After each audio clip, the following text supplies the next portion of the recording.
Thank you, Stephen. All right. I know who you are because I've read your responses to the questions I sent you.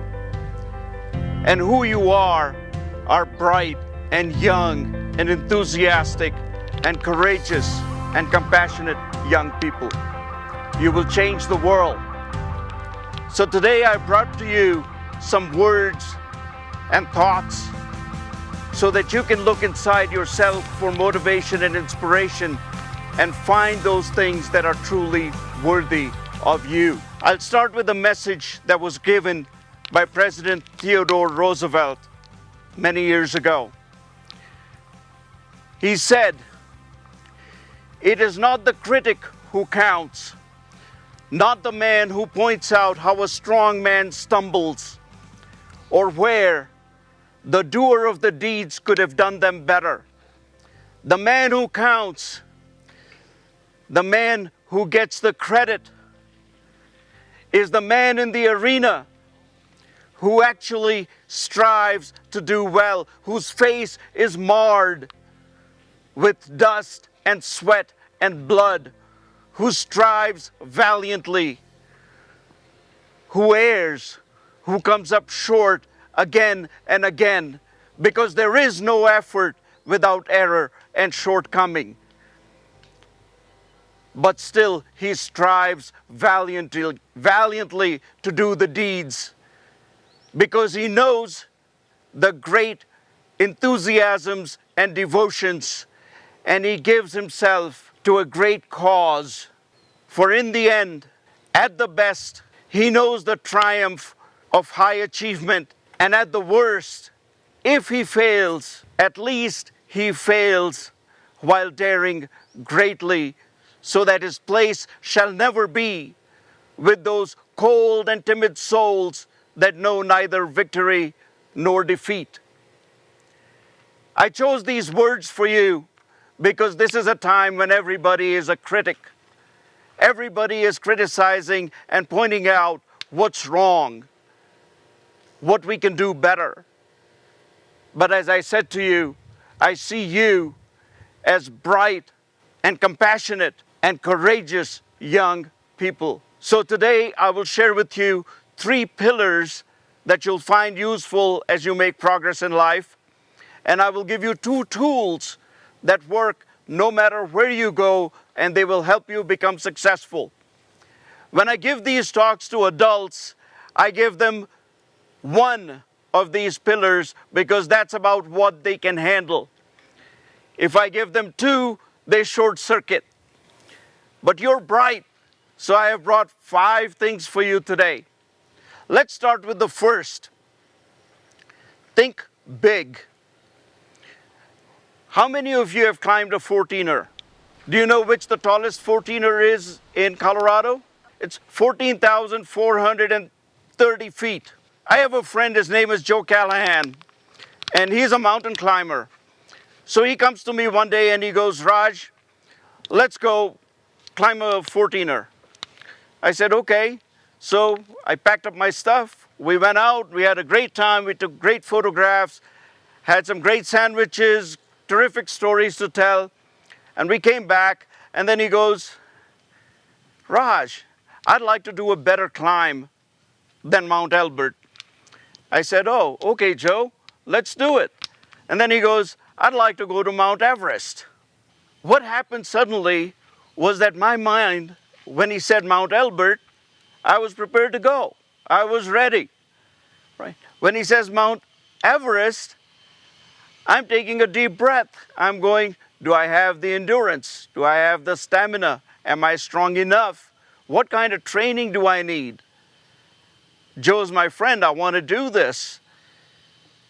What happens when you set a goal that is truly worthy of you is that you start to line up all of the things that need to happen in order to make that climb that you might think is too high or too hard or too difficult to make without the preparation. When you set a high goal, when you set a big goal, a goal that's truly worthy of you, everything about your energy aligns. You come into a state where every cell in your body is on fire because you're excited about something that's big that you want to achieve. So I want to leave this example with you. The first pillar, that think big, don't sell yourself short. Now, you can say, okay, I'm going to go do things. And that's important because we just talked about being the doer of the deeds. As you're doing the deeds, what do you want to do? You want to be in an area where you're achieving excellence. When you think of excellence, think about it this way. Excellence is never an accident. It is always the result of high intention, sincere effort, and intelligent execution. It is the wise choice of many alternatives, for it is choice, not chance, that determines your destiny. Aristotle said that many years ago. So when you're making choices, choose excellence.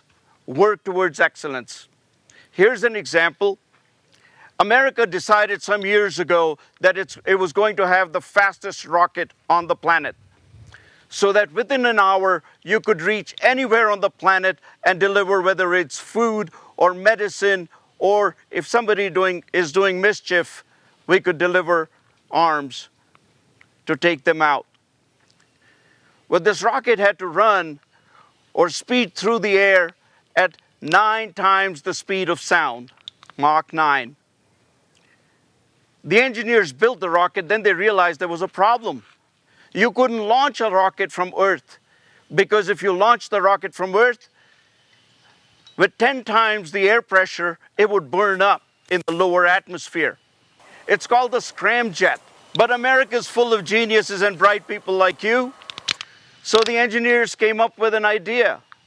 They were going to lock the rocket under the largest airplane that we know can lift and go up to 50,000 feet. They plugged it under a B-52 whose limit is 50,000 feet. When you get to 50,000 feet, the airplane starts to rock. It rattles because it is at the peak. It took the rocket up to 50,000 feet, unlatched it, and within seconds, the scramjet was at speed. It was in its orbit. In order for you to achieve your orbit, my question to you is, who will be your 50,000 feet carrier? Who will be your B-52? Who is going to lift you up so that you can be above the friction of the low level of atmosphere? This is the friction that comes from envy and jealousy and competition and little people trying to pull you down and the critics trying to stop you from doing what's really worthy of you. So who is going to be your B-52? And they go from teachers to parents to coaches to players, your brothers and sisters. These are the people who invest in you, who are there when you're falling, who will give you a towel when you're losing a match and give you courage to fight on. So I want to give you 3 examples of the kinds of people whom you need in your life to lift you, to be those B-52. Number 1, pick the person who knows everything about the area or the subject you want to study, who's been there for 30 years, 50 years, knows everything about that industry or environment. You call them the gurus. Number 2, pick somebody who touches a problem related to that field every single day. Somebody who's on the customer satisfaction line, who knows everything that's broken. And they can give you feedback on, if you go in this direction, these are the things you'll have to fix. You find them and you call them the problem solvers because that's what they do. And the third type of person you need is an innovator. These are people who are working on the future of how the field is going to develop. And they have an insight. They're researchers, they're innovators, they're doing research and development. This is the kind of person you call a technologist or innovators, and you want these people in your life. If you have these 3 people, you have your B-52. You will never have to worry about, are you going in the right direction or not?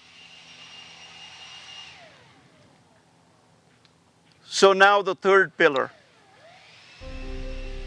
Everywhere you go, whatever you do, who is there? Who's doing the work? You. So who are you? Are you a bird or a fish? Who are you? A bird or a fish? You take the bird and put it in water and take the fish and put it in the air. What happens? The smallest fish will overtake the bird, and the smallest bird will overtake the fish if they are out of their environment. And so the reason why I ask is you have to judge for yourself. Are you a bird in water or a fish in the air? If the environment doesn't match, who's going to make the adjustment? You. Nobody else is going to help you with that. You are the doer of the deeds. You have to set a goal that's worthy of you. So you have to take the initiative to do what's right so that you are matched to the right environment. And when you move around, you're not just moving around, you're taking your culture around with you. So what is your culture? What is your culture? What makes up your culture? See, your culture are the set of behaviors and values and traditions that show a tribe how it will act. It creates a sense of predictability. Is that true? Does that ring a bell with you all? Resonate? Okay, so what is culture? Your culture is your word. Do you do what you say you would? Your culture are your actions. Your culture are your thoughts. Your cultures are your words. Your cultures are your gestures. True or not? When a friend shows up, they have a certain kind of culture, it magnifies your energy. Another person shows up, they have a different kind of energy, and you suddenly feel like you're zapped. Are the 2 cultures different? The 2 energies different? So, I told you I was going to challenge you where I cannot challenge grown-ups by giving multiple pillars because their brains short circuit. Are you with me? Yeah. Okay, so let me give you a couple of tools. Your culture's end point is that you have trust. When people trust you, doors open to you. And you will see that happen to you a lot in your life because you're smart and you're courageous and you're compassionate. This happened to me when I was about 30 years old. I was given a really big job. Stephen was talking about working for large companies. I was working for a top 10 technology company, and I was given a big job to launch a new product worldwide. Well, at that point, I already have an MBA, Master's in Business Administration, and then I had a second MBA that Xerox had paid for, so I had an executive MBA. And then I got into this job, and I was so successful, I had a big chip on my shoulder. So I get in, and I have the job to launch a new product, which is kind of like a restaurant manager launching a new dish. And so I described the dish, and I had a chief engineer who had to construct the product for me. And so he made the product. Well, I had described for him to make an omelet with tomatoes. Rather than putting tomatoes, he put cherries. In other words, he changed some of the functionality. And I stopped him. I said, "No, Rick, this will not work." He says, "Raj, just try it. Your customers will love it." I said, "No, it's my job to describe what the customers will need. I've given you my description. Make what I told you that I needed." And in that battle, going back and forth, we lost 18 months in trying to get the product right.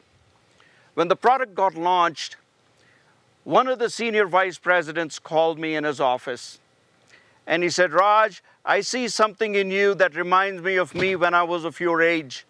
Is it okay for me to speak with you? Now, this gentleman was about 45 years old, and at a young age, I know it seems a lot older to you, but at that age, he was managing 120,000 people around the world. He was the vice president for all of engineering in Xerox. And people waited for 6 weeks to get 10 minutes of his time. He had called me in to talk to him.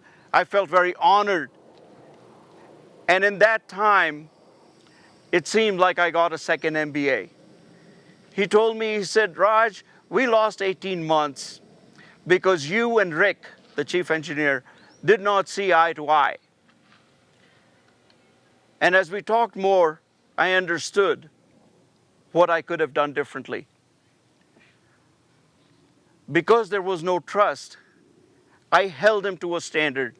Because he didn't trust my requirement, he dragged his feet to deliver what I needed. In the end, we were very successful with the product, but I learned a lesson.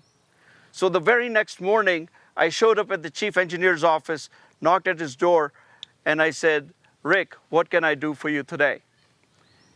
And he gave me a list of things that we were working on. I went off and did them. The next day I showed up, what can I do for you today? He gave me a list and I said, if I can't get to him today, then I will let you know by 10 o'clock. And I did. The third day I showed up and I said, what can I do for you today? And he said, what, you're going to do this to me every day? And I said, yes, Rick, until you're comfortable that you and I are on the same page, I will be here every day. And I did. Well, in a product like that, in a big company, you meet every week as a team to determine where you're going. There were 30 people on my team. In this team that we met with, about 20 of those people were Rick's people. They were on the engineering side. About 10 people were my people. And so far, in every team meeting, we had a jousting match. He would throw stones at me and I would joust back, and I would throw stones at him and he would joust back. And it was a disaster. But when I started meeting him every day, the word got around that Raj and Rick meet every day at 8 o'clock in the morning.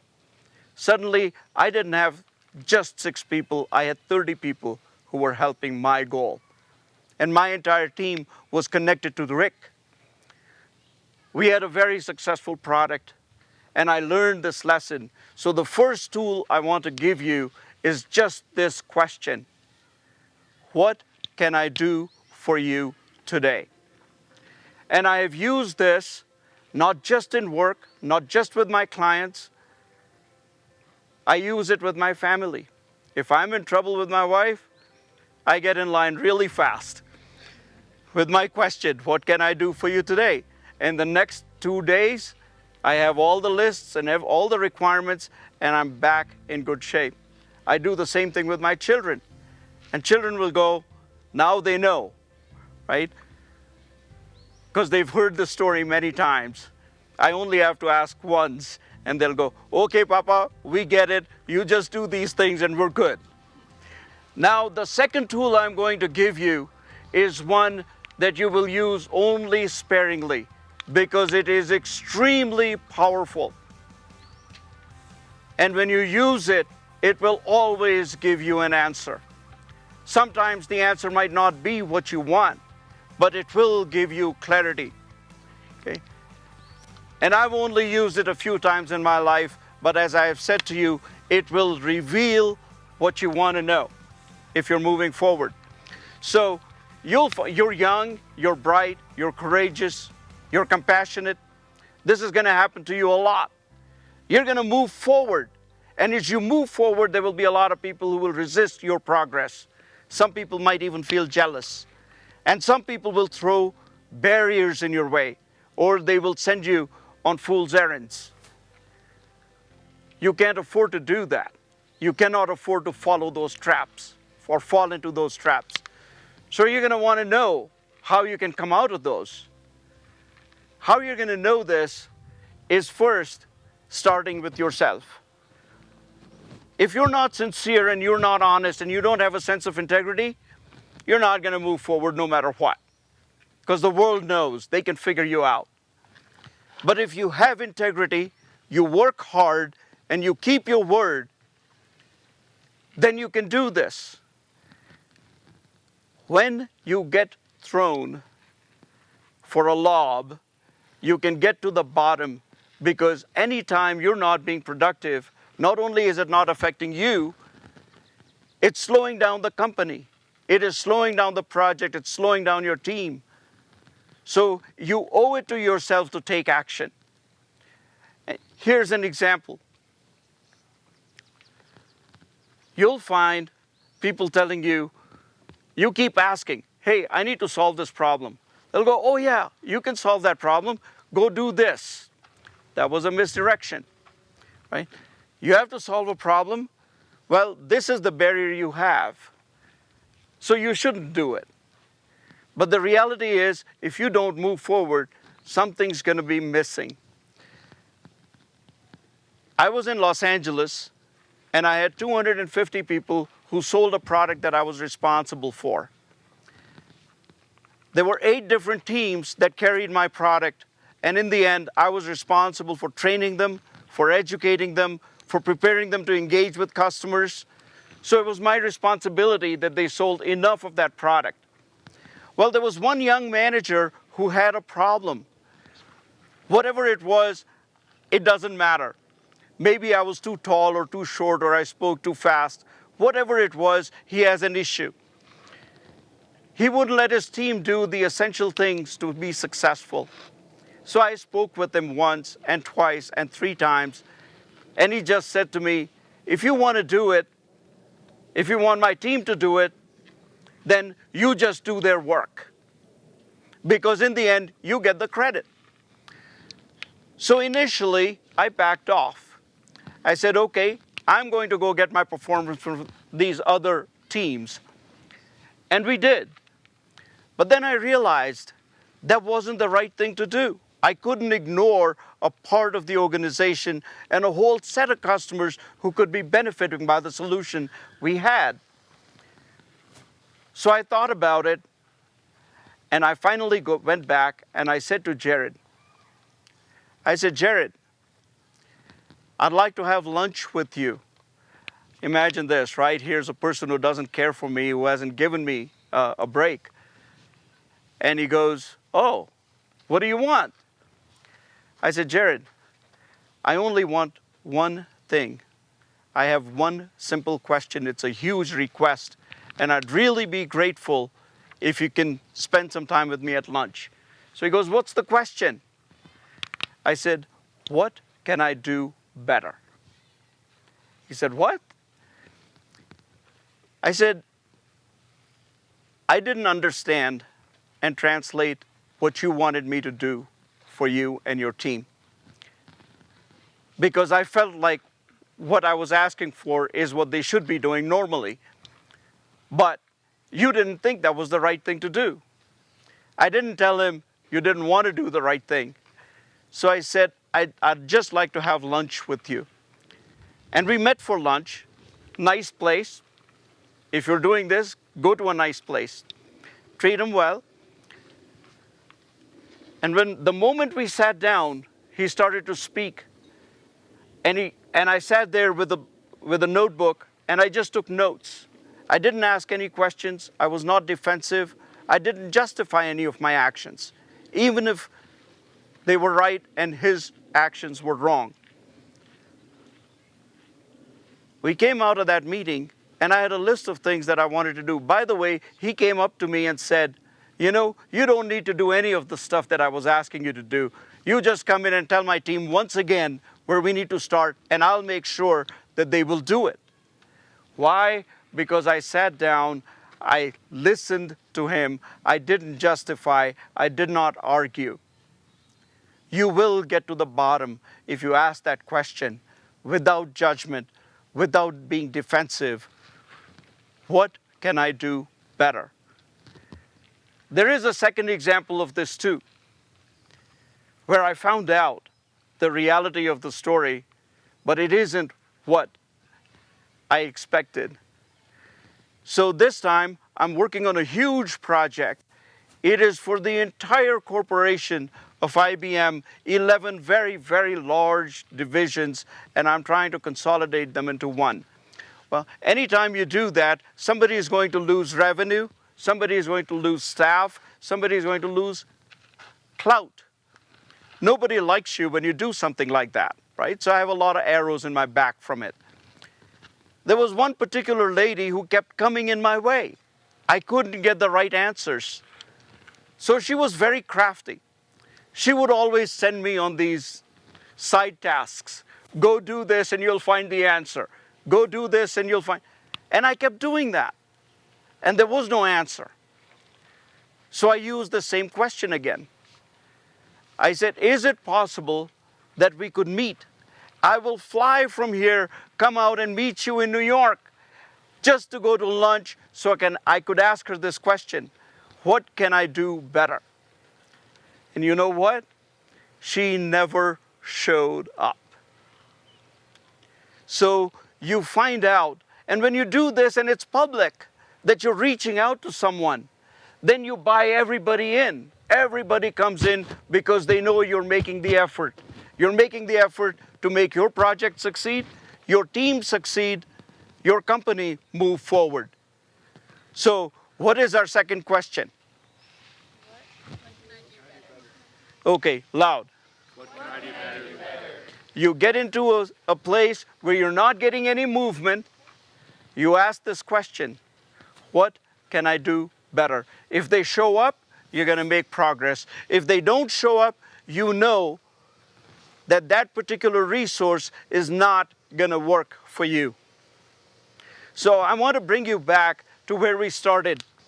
I was saying to you earlier that when President Roosevelt went out and talked, he was talking about the fact that it is not the critic who counts. And I want to say the same thing to you.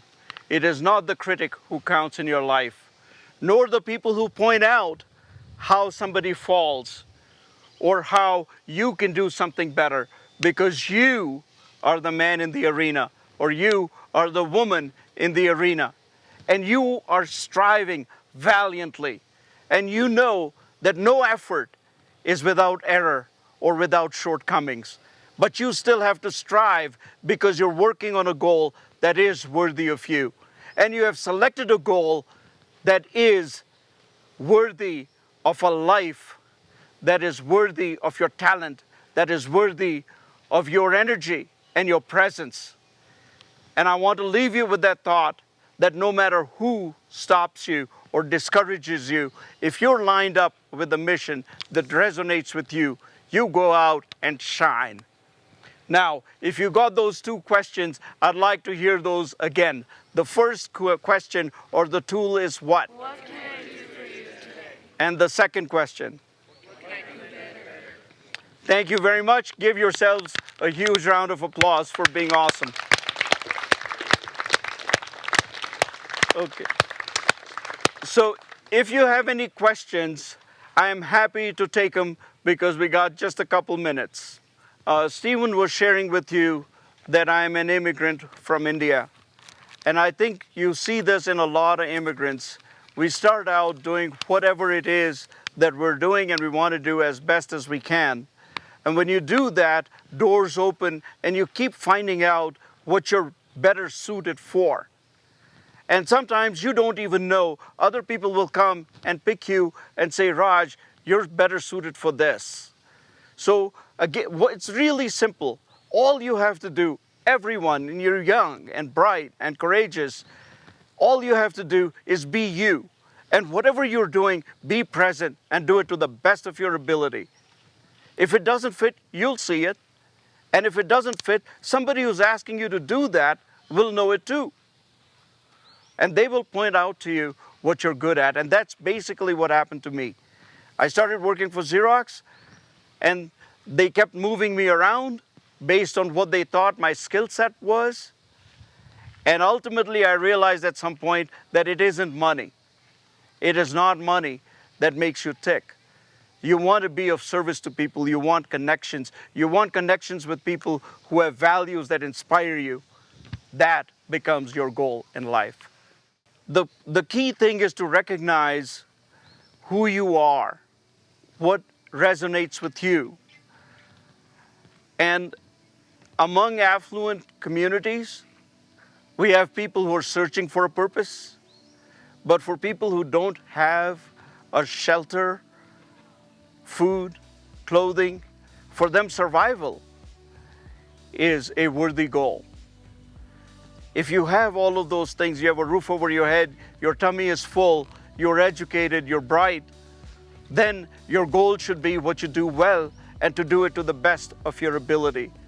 Look, when you're doing things that you're doing, what you'll find is you're putting one stepping stone and then stepping on it, and then putting another stepping stone and stepping on it. The rest of the world might not understand.